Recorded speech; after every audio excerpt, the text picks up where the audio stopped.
Bonjour, je suis heureux de vous retrouver pour non pas des capsules, mais une série beaucoup plus complète. Vous avez dû recevoir en principe la présentation de ce nouveau thème qui est le Saint-Esprit de Dieu et également un plan avec le minutage. Les enregistrements au maximum feront 19 minutes, la majorité se situant de 10 à 15 minutes. Je me réjouis de vous présenter ce nouveau thème et aujourd'hui qui est le Saint-Esprit de Dieu, l'identité du Saint-Esprit. Le Saint-Esprit est Dieu. Au commencement, Dieu créa le ciel et la terre. Dans cette première phrase de la Bible, en hébreu, Dieu, Elohim, est au pluriel. Il désigne Dieu. Le verbe créer, bara, est singulier.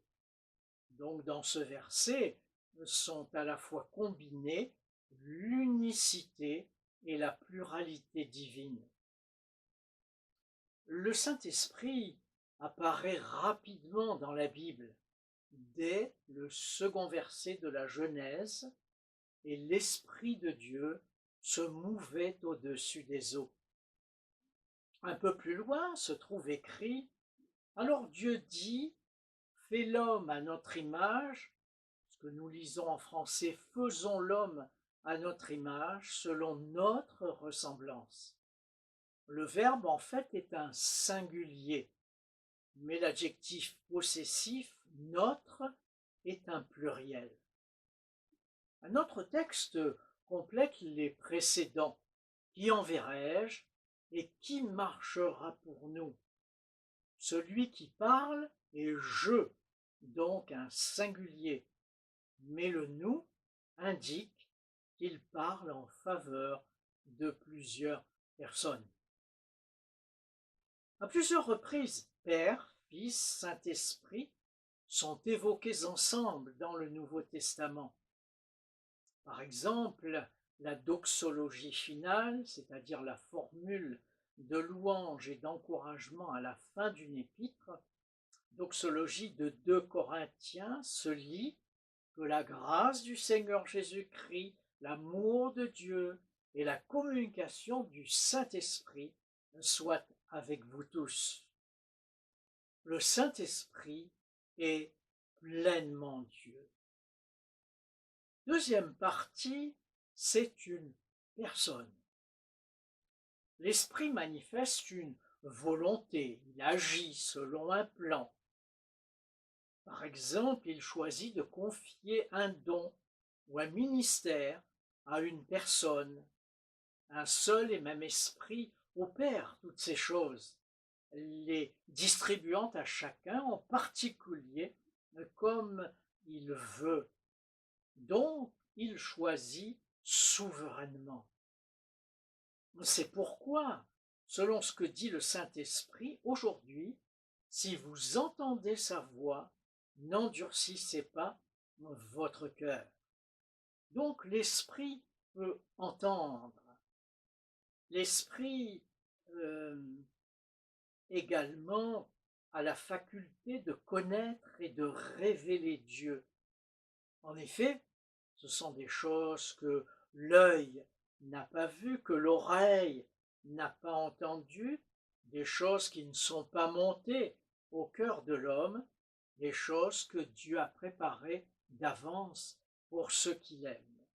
Dieu nous les a révélées par l'Esprit, car l'Esprit sonde tout, même les profondeurs de Dieu.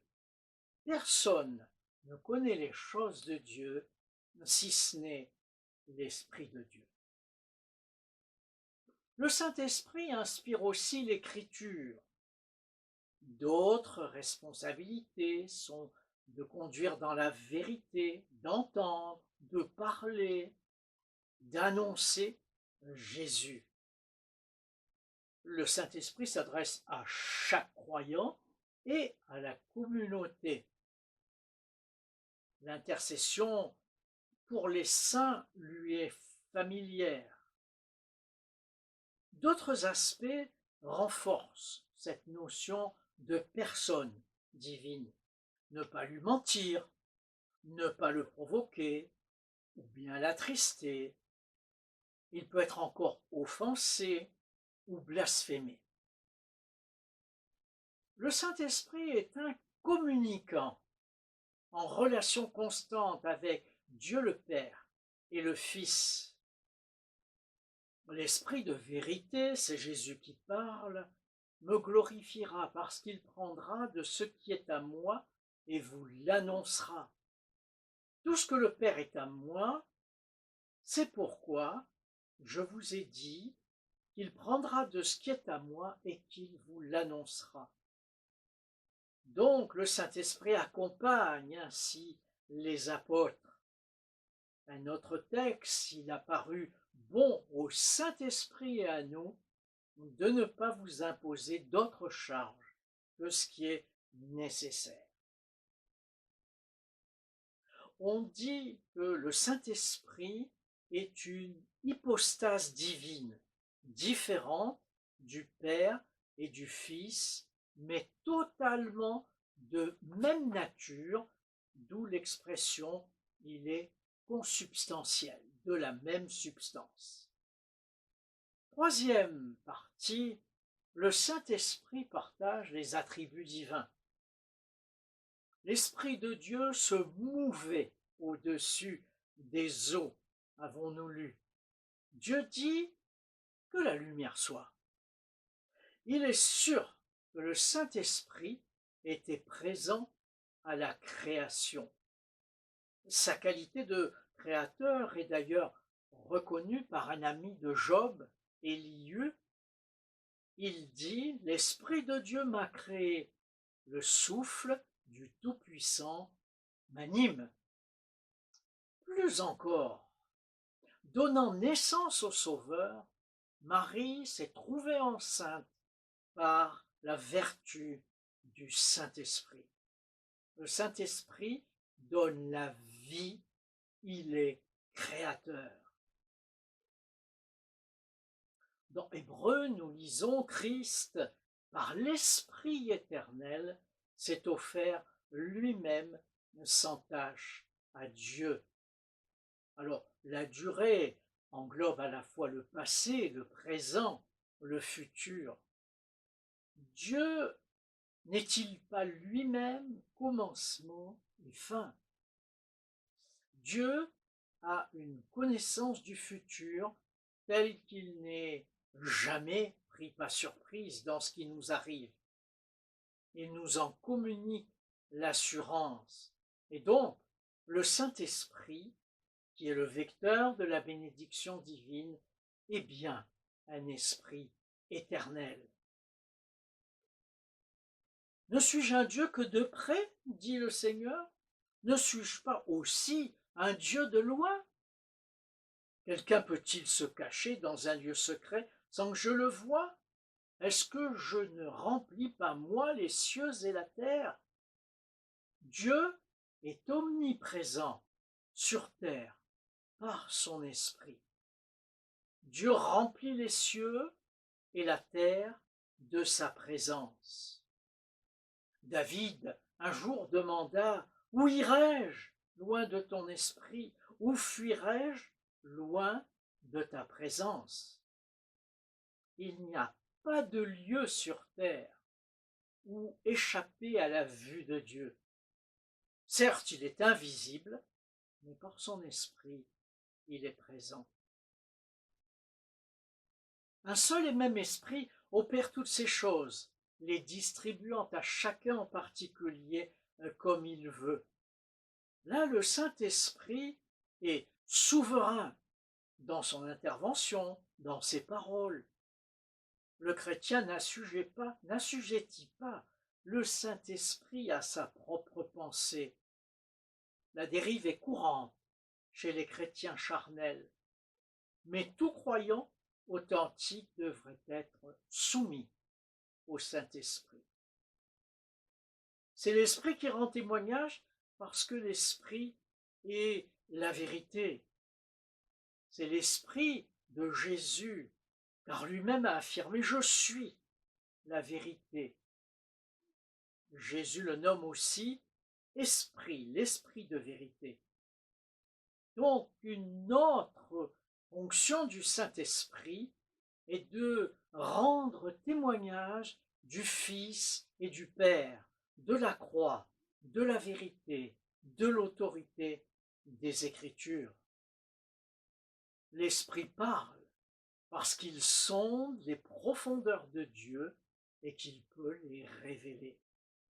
Et là, le Saint-Esprit se fait serviteur, à la fois serviteur pour nous, mais aussi serviteur du Père et du Fils.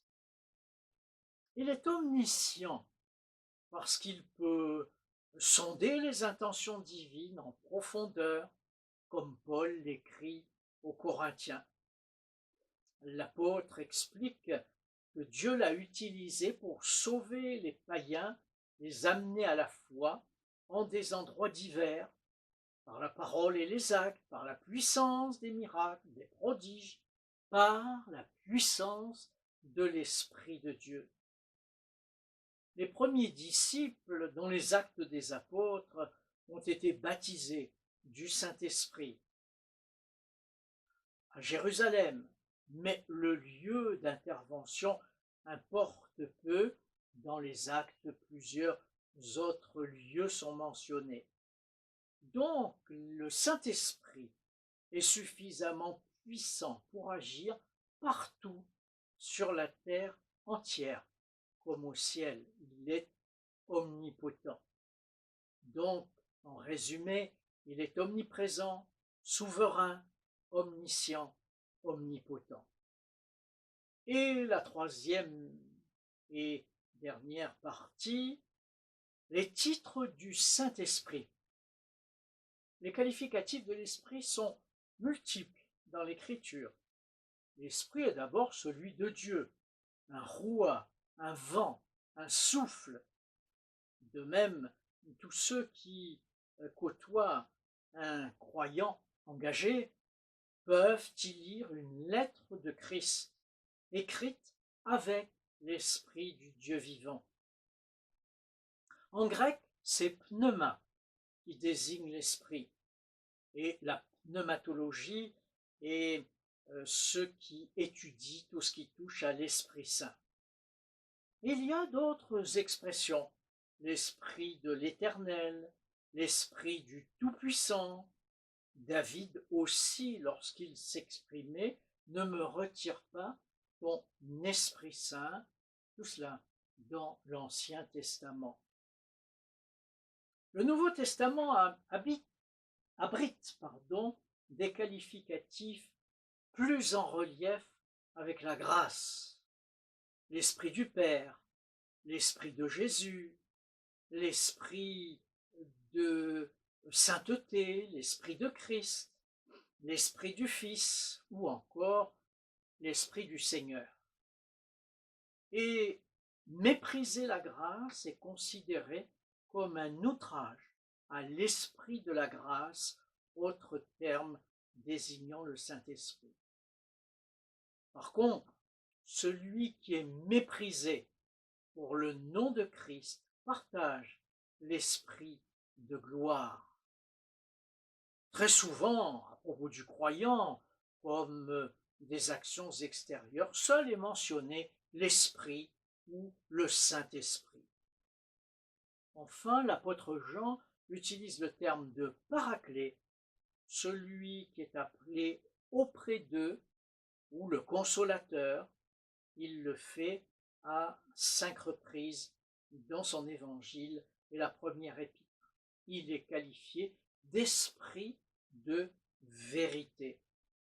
Tous ces titres relèvent sans ambiguïté que le Saint-Esprit est relié à Dieu le Père et à Jésus le Fils.